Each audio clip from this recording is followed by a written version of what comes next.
Oke, welcome back to my channel. Masih bersama Hengki Moker di Ngobraspol.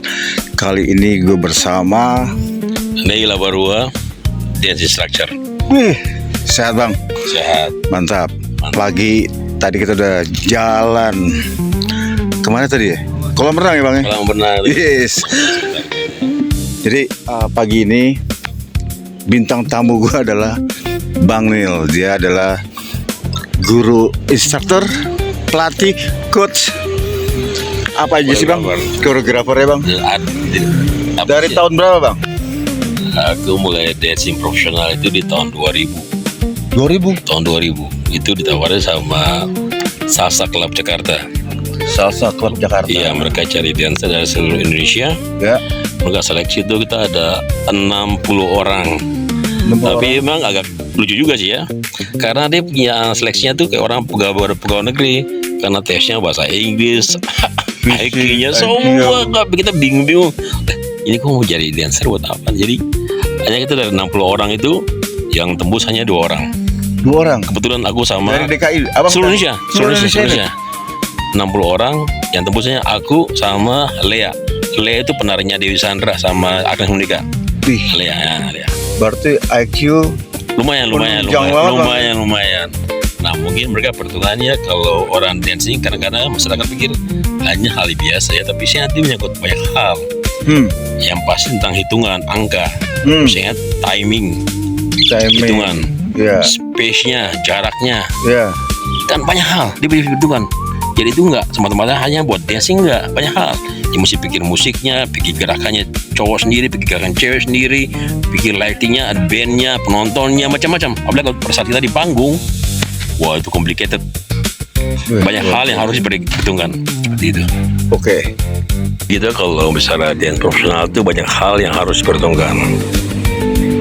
Apalagi kalau kita berkecimpung di namanya seni pertunjukan.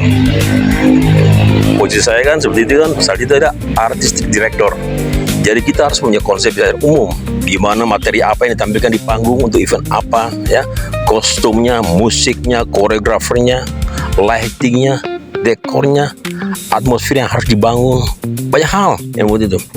Nah makanya setiap kali acara gitu kita harus banyak persiapannya sangat matang. Kita nggak hanya datang dancing latihan kemudian selesai, nggak seperti itu, nggak semudah itu. Jadi makanya kan ada kategorinya, ada yang memang artisnya, ada yang khusus untuk urusan koreografernya, ada yang khusus untuk urusan manajemennya. Tapi secara umumnya ya kita yang pegang artistic director, dia menyangkut dari A sampai 1. Harus dihitung matang-matang bener, karena kadang-kadang di lapangan tuh beda. Pasal kita di studio bagus, kondisi lapangan, contoh 1 ketiga ya, kita lagi mau perform gini, udah bagus buat koreografernya, setting panggungnya, planning bagus banget.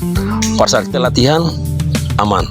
Waktu kita JR ada piano, kita nggak boleh tuh pindahin tuh, karena begitu Anda pindahin pianonya, terusnya nadanya berubah, penyanyinya kacau. Jadi kita harus menyesuaikan diri sama tempatnya. Nah, terubah lagi konsepnya. Kita dulu di panggung, di bawah panggung. Nah, lagi ya. Betul itu. Hal itu harus diantisipasi sebagai itu. Harus. Kadang-kadang juga musiknya nggak nyala. Gimana nih? Harus siapin perkusi. Misalnya buat interlude-nya, perantaranya. Kemudian apa lagi? Kalau nggak ada lighting. Dan banyak hal masalah pertunjukan, khususnya aku dancingnya Jakarta. Banyak hal yang harus diperhitungkan. Banyak hal. Jadi kita sebagai profesional harus sekarang tuh lebih update lah yang kondisi sekarang ya, kayak sekarang ya, TikTok, Instagram. Kita nggak bisa seperti dulu, wah gue jago, gue hebat deh. Kita kan ketinggalan. Kita harus beradaptasi dengan lingkungan, dengan kondisi yang sekarang. Kadang-kadang beberapa hal yang gimana bung, gimana nih kita udah lama begini, anak-anak sekarang yang bagus-bagus gimana, kita kalah dong. Nah itu hal yang salah. Harusnya kita rangkul mereka. Ada beberapa tips ya buat teman-teman kita yang senior yang di dancing dan banyak hal lah, seniman lah. Kita gunakan teman-teman kita, adik-adik kita yang junior itu sebagai partner kita. Ajak kolaborasi. Kita bisa sebagai konsultan dia.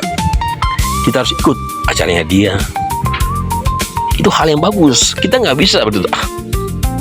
Zaman sekarang kita nggak bisa. Kita akan kalah sama mereka. Kita akan kalah. Yang gampang-gampang aja lah, ojek pangkalan sama ojek Grab, ya kan, profesional. Lu gimana? Lu di pangkalan belum tentu dapat duit. lebih canggih. Jadi Inma, kita harus beradaptasi kalau kita ingin maju. Itu aja kalau dari saya. Kalau untuk klien tuh kita harus banyakkan bagi dia dan beberapa bagian. Tidak semua orang tuh sama dari segi sosialnya, ekonominya berbeda. Kebetulan kalau kita di dancing itu hampir bisa hampir satu bisa tuh paling situ, hampir di situ. Jadi kita buat istilahnya kategori itu. Oh, murid yang level ini harus hadapinya gimana? Murid yang level ini kita harus hadapinya gimana? Karena berbeda. Kita nggak bisa samain semua orang, kita nggak sama.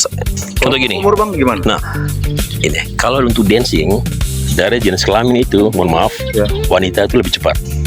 Apapun juga mereka lebih cepat adaptasi. Yang pria lelaki itu agak lambat. Ya. Kalau dari segi umur, anak-anak lebih cepat. Kenapa? Mereka kayak bermain. Mereka nggak mikirin, nggak happy aja. Udah.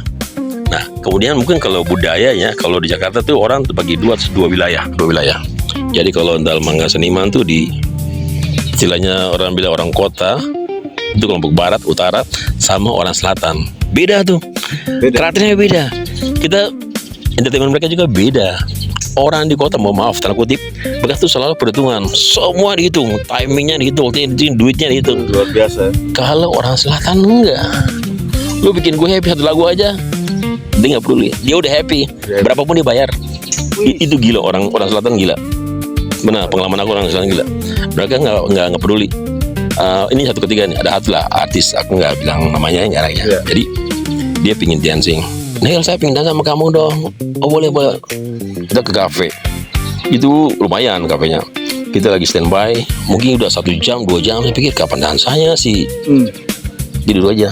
Tenang aja Nel, nanti. Begitu ada satu lagu yang disukain, udah. Satu lagu udah turun. Udah Nel. Saya hari ini cukup 1 gelasnya. Kamu pulang aja. Padahal dia bayar dia itu hampir 2 digit tuh. Kan aneh, tapi itulah orang selatan.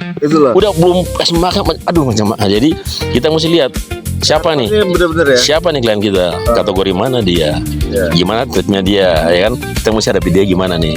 Dan nggak semua orang. Nah kadang-kadang kita punya teman-teman kita ya, structure ini kadang-kadang lupa. Dia menganggap semua orang sama. Kita harus punya etik. Ada hal yang istilahnya tidak tertulis. Ya. Tapi itu harus ada. Saya gini, ini yang ngomong yang ringan aja. Orang gagaf, orang pingin dancing itu, mereka udah spare money, spare waktu, spare macam-macam. Bahkan ada udah ke salon, rapi banget. Kemudian kita yang dancing saja santai ya, pakai kaos. Itu nggak sebanding. Iya, kita mesti lihat level siapa nih. Nah makanya puji Tuhan ya, kami masuk dalam grup atas tuh, ya itulah. Harus tahu sama siapa klien kita nih. Gimana cara hadapi dia nih. Jangan kita, aku pernah lihat teman kita nih. Ini pejabat kayaknya, aku lihat ibunya. Tapi dia pakai kaos. Kita nggak sebanding tuh. Dia bayar, maaf bisa hampir 3-4 juta. Terus kamu dansa gitu gimana? Nah kita sebagai instructor, kita mesti banyak belajar. Banyak hal yang kita mesti pelajarin. Buat diri sendiri gimana treatment, buat klien gimana, buat juga yang tempat kafe juga gimana. Kita kan semua tuh saling membutuhkan, saling menunjang. Itu yang harus dipikirkan sama kita bersama. Satu hal yang aku ingin sampaikan bahwa ini hal yang lucu juga mungkin ya di Indonesia. Nah budaya kan kita Indonesia kan budayanya beragam. Kita di timur, ke tengah, ke barat beda-beda. Jadi ini hal yang lucu dulu. Dulu pertama kali datang ke Jakarta, dancingnya tuh kita bikin iklannya iklan Katindai. Nah itu dari timur tuh semuanya penari hip hop. Sampai sini rupanya tuh tidak semua yang pria, laki-laki itu bisa jadi penari rupanya. Rupanya ada kategorinya rupanya. Setelah berapa lama di Jakarta baru saya tahu bahwa rupanya kalau di barat sini orang yang suka dancing couple, dancing itu rata-rata tuh orang yang menengahnya ke atas ekonominya. Beda kalau di timur itu budaya. Orang di pinggir jalan, di pinggir laut juga bisa dansa. Kalau sini enggak, beda. Itu yang hal pertama. Yang berikut tadi kategori bahwa orang selatan sama orang Jakarta ada 2 pusat hiburan, utara sama selatan. Berikutnya juga ini ada hal yang masyarakat kadang-kadang kurang ngerti. Oh, kamu dance instructor, pikirnya tuh semua dansa bisa. Padahal nggak begitu. Ada kategorinya, ada level-levelnya. Oh, orang ini khusus line dance, orang ini khusus dance couple, orang ini khusus tari balet, orang ini khusus jazz. Jadi semua dance itu kan banyak hal. Ada yang tari tradisional. Jadi masyarakat kadang-kadang pikir, karena kamu good dancing, semua dansa pasti bisa. Enggak seperti itu. Kita harus berpikiran kayak orang di luar. Orang di luar itu kan mereka tuh spesialis. Oh, kamu spesialisnya apa? Oh, saya khusus Latin, saya khusus ballroom, saya khusus jazz, saya khusus ballet. Kalau sini kan enggak. Kamu bisa apa aja. Nah, itu masalahnya tuh. Jadi kita sebagai masyarakat harus mengerti juga bahwa tidak semua guru dansa itu harus menguasai semua dancing. Mereka punya spesifikasi, mereka punya spesialis, mereka punya hal-hal yang mereka pikir, oh ini buat gua nih. Nah, secara umum, oke, mereka bisa, tapi secara khusus tidak seperti itu. Nah, itu yang memang kita perlu waktu ya, memberikan pemahaman kepada masyarakat tentang dancing itu sendiri.